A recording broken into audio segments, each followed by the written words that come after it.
Hello student आज हम NCERT book maths class 10th का चैप्टर नंबर फर्स्ट जिसका नाम स्टूडेंट है रियल नंबर, इसके बारे में स्टूडेंट आज हम पढ़ेंगे। स्टूडेंट रियल नंबर जो चैप्टर है ये आपने 9th में भी पढ़ा था, ठीक है। तो स्टूडेंट अगर आपको वो भूल गया है तो मैं आपको थोड़ा इसका रिवीजन करा देता हूँ कि रियल नंबर होता क्या है। तो प्लीज़ एक बार देखिएगा रियल नंबर होता क्या है। और स्टूडेंट हम आपको यहाँ पे ये भी बताएंगे कि चैप्टर में हमें क्या क्या पढ़ना है, उसका एक बार आपको ओवरव्यू बता देंगे, ठीक है।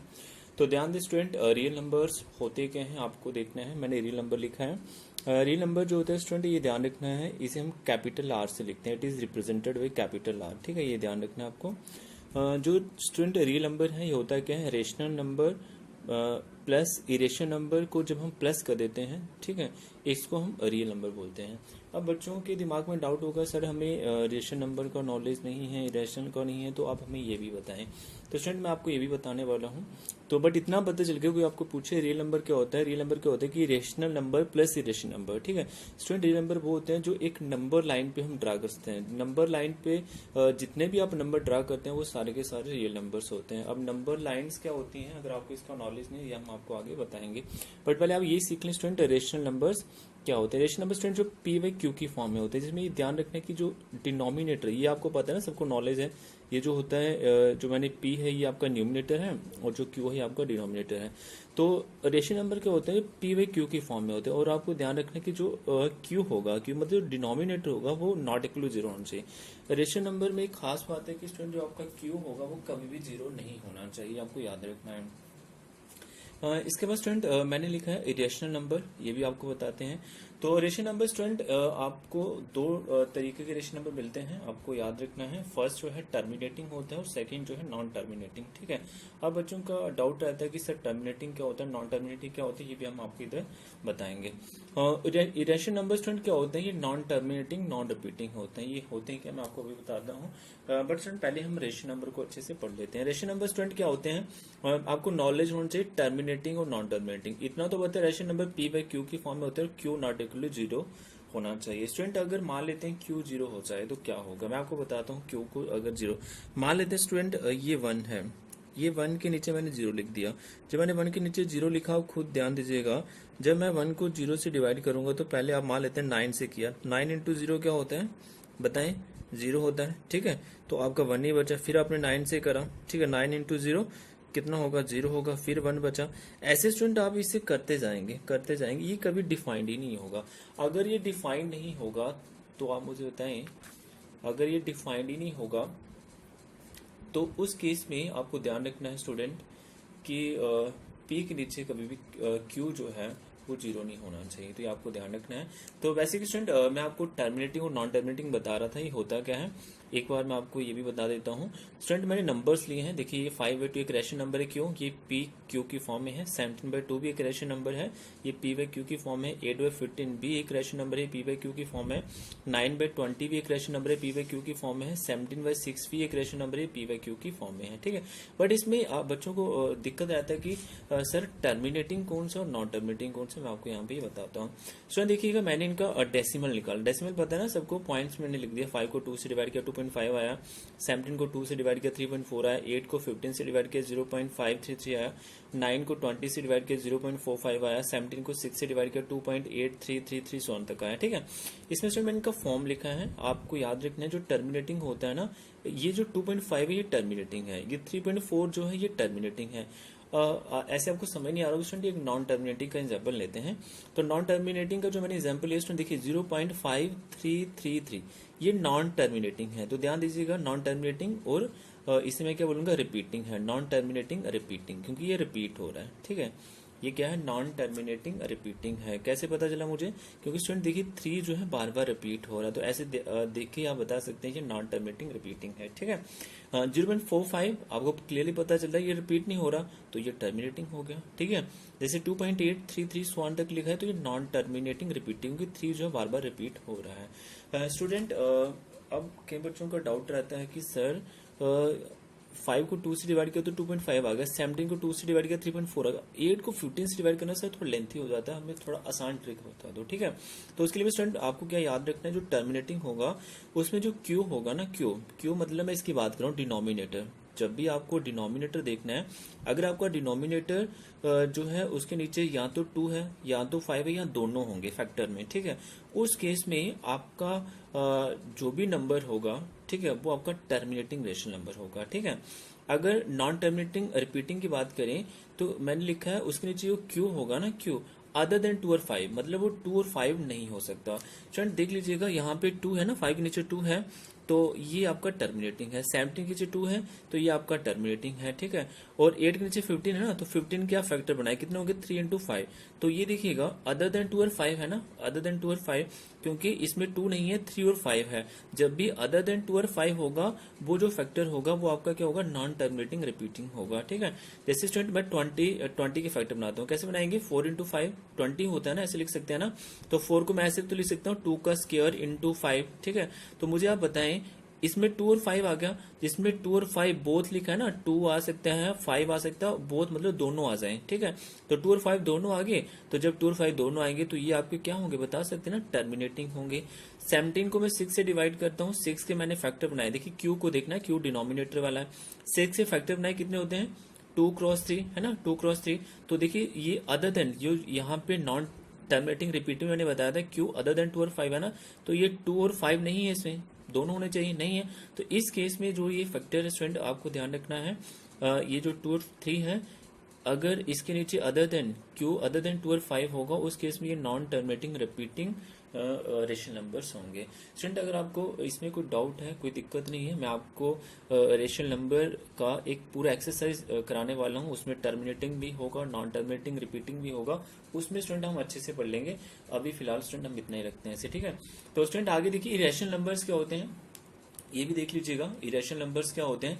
इरेशनल नंबर स्टूडेंट क्या होते हैं, ये नॉन टर्मिनेटिंग नॉन रिपीटिंग होते हैं। कैसे, ऐसे भी स्टूडेंट आपको याद रखना है, जो रूट वाले नंबर होते हैं जिनका परफेक्ट स्क्वायर नहीं होता है, वो सारे के सारे आपके इरेशनल नंबर होते हैं। जैसे मैंने रूट टू का मैंने सॉल्व करा, कितना है 1.41421356230995 सो वन तक है ये, ठीक है। तो ये आपको खुद ही दिख रहा है, नॉन रिपीटिंग है, non terminating non repeating, repeat हो रहा है इनमें से कोई रिपीट नहीं हो रहा, तो ये आपका क्या है, ये आपका इरेशनल नंबर है। एक और एग्जांपल है मैंने स्टूडेंट, जैसे √3 1.7320500807 सो वन तक, तो ये आपका नॉन टर्मिनेटिंग नॉन रिपीटिंग है। तो आपको आई होप स्टूडेंट ये अच्छे से समझ आ रहा होगा। स्टूडेंट कुछ नंबर्स मैंने दिए हैं, ठीक है, ये इरेशनल है, √5 आप इनको फाइंड कर सकते हैं, √6 √7 √8, ठीक है।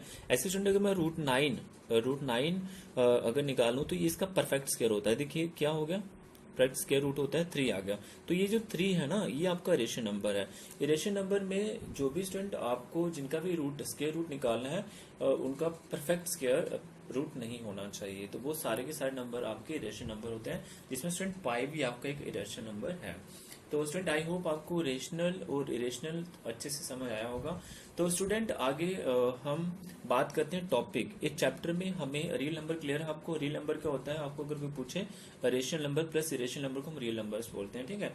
अच्छा, अब मैं बात कर रहा था स्टूडेंट, ये चैप्टर जो रियल नंबर है इसमें मुझे पढ़ना क्या क्या है, वो टॉपिक क्या है जो मुझे इसमें पढ़ना है। अगर अच्छा तैयारी करना चाहते हैं तो पहले आप प्लीज इसका टॉपिक देख लें, आपको जो पढ़ना है इधर। टॉपिक देखिए स्टूडेंट, आपको क्या पढ़ना है, फर्स्ट आपको पढ़ना है यूक्लिड डिवीजन लेमा पढ़ना है, ठीक है, इसमें ही तो मैंने टॉपिक भी लिखे हैं। सेकंड टॉपिक आपको पढ़ना है the fundamental theorem of arithmetic के बारे में पढ़ना है, ठीक है।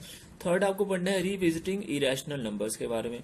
फोर्थ आपको पढ़ना है revisiting rational number and their decimal expansion. Student जो यूक्लिड डिवीजन लेमा ना, आप इसमें पढ़ेंगे यूक्लिड डिवीजन एल्गोरिथम के बारे में फर्स्ट, ठीक है। सेकंड है यो फंडामेंटल थ्योरम ऑफ अर्थमेटिक में आपको क्या पढ़ना है आपको बताएंगे। सेकंड थर्ड देखिए स्टूडेंट रिविजिटिंग इरेशनल नंबर्स में आपको पढ़ना है स्टूडेंट, ये जो इरेशनल नंबर है √2 इनको प्रूव करना है, √3 को प्रूव करना है, √5 को प्रूव करना है, √6 को प्रूव करना है, ठीक है। फोर्थ आपको revisiting rational number and their decimal expansion. Fourth में आपको रिविजिट करना है रैशनल नंबर, जैसे टर्मिनेटिंग कौन से होते हैं, नॉन टर्मिनेटिंग कौन से होते हैं, ये आपको बताने हैं, ठीक है। तो स्टूडेंट मैं आपको बताता हूँ, ये फर्स्ट जो हमारा टॉपिक होगा इससे हमारा एक्सरसाइज 1.1 खत्म हो जाएगा। सेकंड टॉपिक जो है इससे हमारा एक्सरसाइज 1.2 खत्म हो जाएगा। थर्ड एक्सरसाइज इससे हमारा एक्सरसाइज 1.3 खत्म हो जाएगा। फोर्थ एक्सरसाइज से हमारा एक्सरसाइज 1.4 खत्म हो जाएगा। स्टूडेंट मैंने स्टार्ट करना है आज, जो है फर्स्ट मेरा टॉपिक है वो यूक्लिड डिवीजन लेमा है। तो प्लीज ध्यान दें, काफी आसान है, एक बार आप देख लीजिए, आपको समझ डेफिनेटली आएगा। तो स्टूडेंट होता क्या है यूक्लिड डिवीजन लेमा, मैं आपको बताता हूँ। स्टूडेंट यूक्लिड डिवीजन लेमा पढ़ने से पहले आपको लेमा का मीन पता होना चाहिए।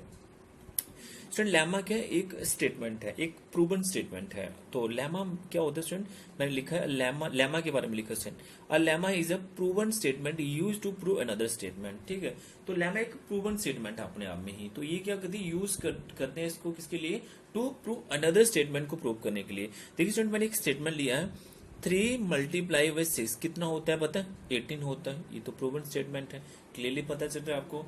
तो ठीक है स्टूडेंट, ये लिया है मैंने, 3 मल्टीप्लाई बाई 6 कितना होता है, ये 18 होता है। ठीक है, ये एक स्टेटमेंट है।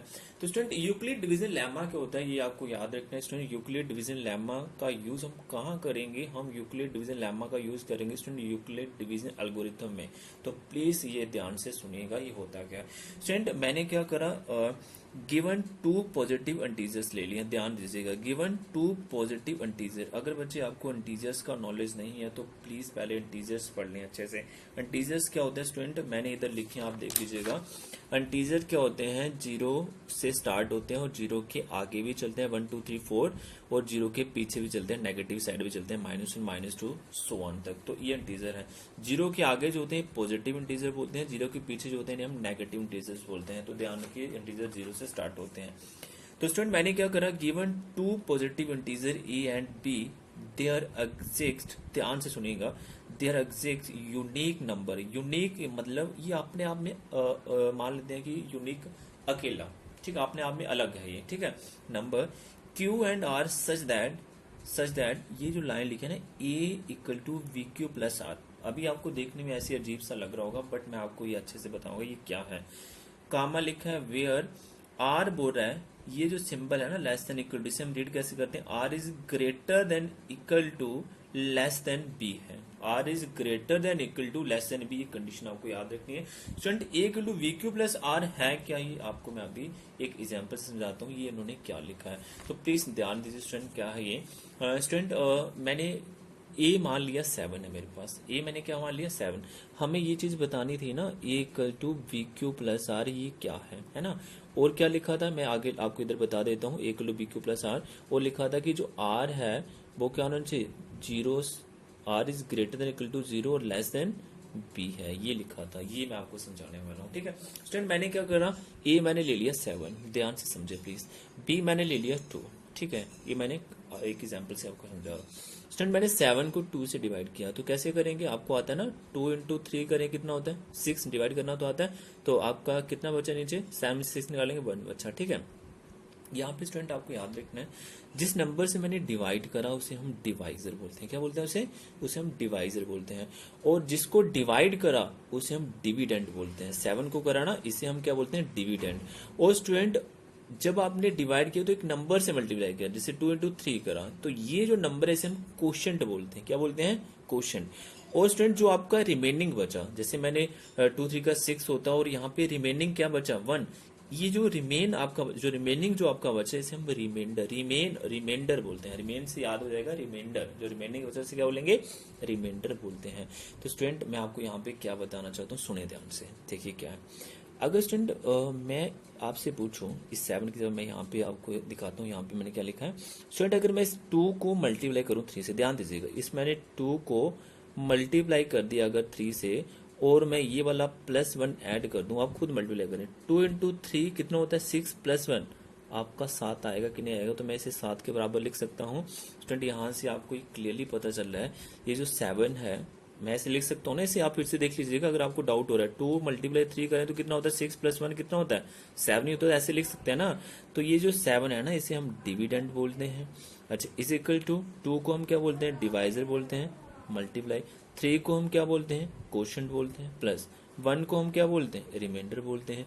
ये चीज समझ आ रही है, ये कैसे है स्टूडेंट। तो अब थोड़ा सा और ध्यान दीजिए स्टूडेंट, अगर dividend is equal to divisor into quotient plus remainder होता है तो आपको यहाँ से क्लियरली पता चलेगा कि जो स्टूडेंट आपका डिविडेंड है, डिविडेंड बताएं कितना है, बताएं। डिविडेंड को हम ए लिख सकते हैं, ए लिख सकते हैं डिविडेंड को। अच्छा फिर बताएं, फिर आप क्या बताएं, जो 2 है, ये जो 2 है ना डिवाइजर, इसे हम बी मान सकते हैं कि 2 तो बी ही है ना भाई, बी।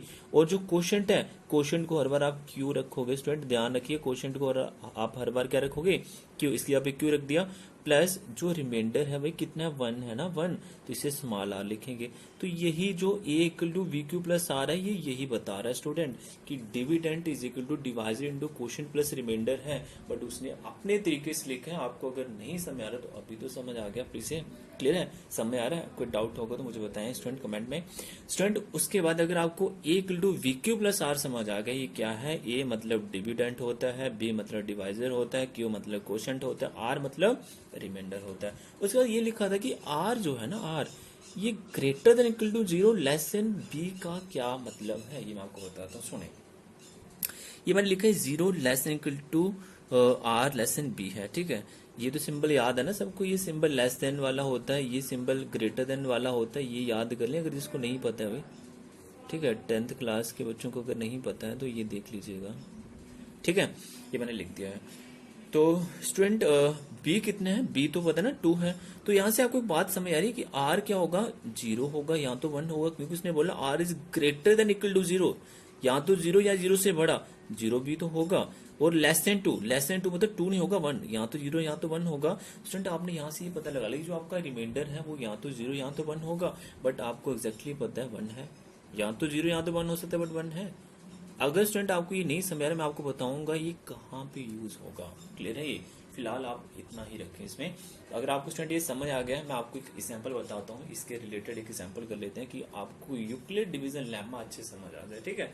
यूक्लिड डिवीजन लेम्मा का यूज कहाँ करना है आप बताएं, यूक्लिड डिवीजन एल्गोरिथम में, ठीक है। तो स्टूडेंट एक एग्जांपल मैंने बुक से ही लिया, एनसीईआरटी बुक से, तो देख लीजिए क्या है एग्जाम्पल लिखा मैंने, show that every positive even integer. अगर इवन नंबर का नॉलेज नहीं तो याद रखिए, इवन मतलब जो 2 से डिविजिबल होते हैं, ठीक है, या 2 के मल्टीपल होते हैं वो इवन होते हैं, इवन नंबर्स, ठीक है। तो पॉजिटिव इवन इंटीजर मतलब पॉजिटिव वाले पॉजिटिव लेने हैं, मतलब वो 2 होगा, 4, 6, 8 ऐसे positive integer. Is of the form 2q। अब आपको बोल रहा है कि जो positive even integer, every positive even integer वो इस फॉर्म के होंगे, ऐसा शो करें। And that every positive odd integer is in the form of, इस फॉर्म के ऑड पॉजिटिव इंटीजर होंगे, where Q is some integer, और क्यू आपका कोई भी इंटीजर है। अब स्टूडेंट यहाँ पे दिक्कत होगा कि ए क्या है, ठीक है, आपको दिक्कत होगा कि सर ए क्या है आपका, ठीक है, और बी क्या है। स्टूडेंट आप थोड़ा सा अगर ध्यान दें, इतना तो पता है P इंटू में Q है, V इंटू में Q है, इसका मतलब Q के साथ जो है ये B होगा, कोई दिक्कत नहीं है, जिसे मुझे शो करना है, ठीक है।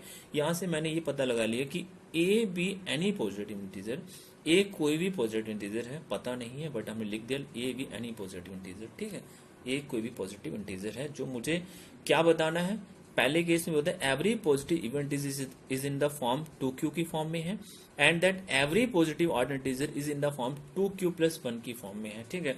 तो ध्यान दें, ए मैंने मान लिया एनी पॉजिटिव इंटीजर, और बी जो है आपको क्लियरली पता चला है बी क्यू के साथ होता है, तो बी आपका 2 है, तो and 2b another positive integer. तो मैं आपको ये बता रहा था ए और बी 2 पॉजिटिव इंटीजर होंगे, ठीक है, और आपको उसको इस फॉर्म में दिखाना होता है। तो मैंने लिख दिया a equal to 2q plus R, a equal to 2q plus R ही लिखेंगे। और एक चीज याद होनी चाहिए, मैंने ये लिखाया था, जब आपने a इक्वल टू क्या लिखाया था यहाँ पे बता सकते हैं, bq प्लस आर है ना, तो v कितना है 2 है ना, तो आप ऐसे लिखो ना, r greater than equal to 0 और लेस देन b, क्लियरली पता चला है। आप मुझे यहाँ पे बता सकते हैं b कितना है, b तो पता लग गया भाई, b तो स्टार्टिंग से पता है, b आपका 2 है, तो b की जगह पे 2 रख दिया। तो यहाँ से क्या पता चला है, r आपका या तो 0 या 0 से बड़ा होगा, तो r 0 हो सकता है और 2 से छोटा है ना, 2 से छोटा है तो r या तो 0 या तो 1 होगा, क्लियरली पता है r क्या होगा, या तो 0 या तो 1। ये कैसे पता है, आपको समझ आ रहा है, ठीक है। अगर समझ आ गया स्टूडेंट तो आगे चलते हैं। आपको क्या करना स्टूडेंट, r की जगह पहले 0 रखना, जब आपने 0 रखा तो ये 2q बचेगा ना, 2q प्लस 0 2q ही होता है। तो ये जो 2q है ये जो है आपका पॉजिटिव इवन इंटीजर है। क्यों? क्योंकि स्टूडेंट अगर आप ध्यान दें, क्यू आपका सम इंटीजर्स है। क्यू आप अगर लेते हैं, मान लेते हैं क्यू आपने पहले 1 ले लिया, जब आपने क्यू जब 1 रखा तो 2 इंटू 1 करेंगे कितना आएगा? 2 आएगा। फिर जब आपने 2 लिया क्यू, जब आपने क्यू की जगह 2 रखा तो 2 इंटू 2 करें कितना आएगा? 4 आएगा। जब आपने 3 लिया क्यू, 2 इंटू 3 करें कितना आएगा? 6 आएगा। ऐसे आप कोई भी नंबर रखें वो 2 का मल्टीपल है, जब वो नंबर 2 का मल्टीपल है तो भाई वो पॉजिटिव इवन इंटीजर ही होगा। अभी समझ आ रही है बातें? अब स्टूडेंट आगे आपने क्या करना, अगर आपने ये प्रूफ कर दिया है, सेकंड आपको प्रूफ करना है आर की जगह पे 1 रखना है।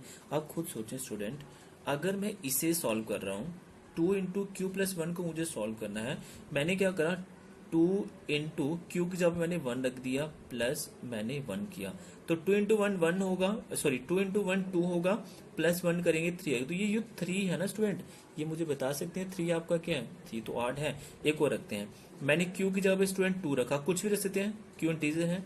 फिर 2 इंटू 2 करें कितना होता है? 4 और प्लस 1 करेंगे 5, तो ये ऑड आ रहा है ना। तो स्टूडेंट इसका जो रिजल्ट होगा 1 इंटू 2 क्यू प्लस 1 हर बार पॉजिटिव ऑड इंटीजर आएगा, और 1 इंटू 2 क्यू का रिजल्ट हर बार पॉजिटिव इवन इंटीजर आएगा। मुझे यही शो करना था, मैं एक बार फिर से रिपीट कर लेता हूँ स्टूडेंट, अगर आपको नहीं समझ आया।